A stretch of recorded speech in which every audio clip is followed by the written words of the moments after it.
All right, now we're going to do some factoring when trinomials do not have just x squared plus bx plus c. When I'm talking about ax squared plus bx plus c, that means coefficient, constant in a trinomial like this.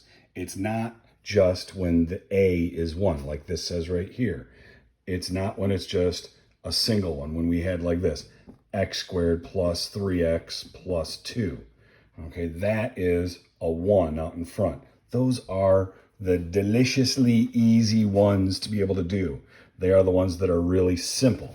It doesn't change the cheat sheet over there. It just changes the factoring because it makes it a little bit more of a pain in the butt, where things go, how they work. Now, this simple one that I'm going to give you right now, 2x squared plus 11x plus 5, is nice. Does anybody know why it's a simple one?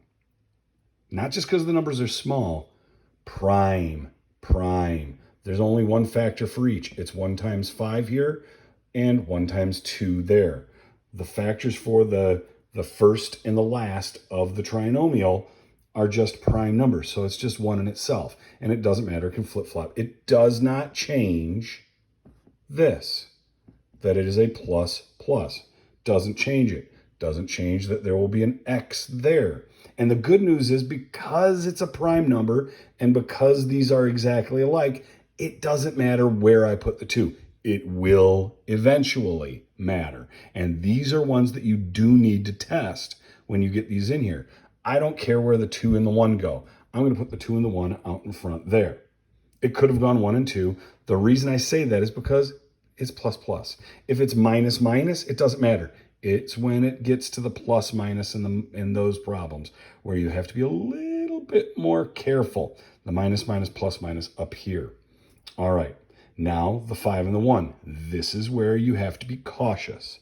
This one's not that tough. You've got just a couple of numbers. You could plug and chug them. Let's say I want to put the 5 here and the 1 there in my trinomial. You just need to test the OI, because the first and last are going to work perfectly. 2x times x is 2x squared. 5 times 1 is 5. Good. You need to check the OI, the outside inside. 2x times 1 is 2x. The inside is 5 times 1x. That's 5x.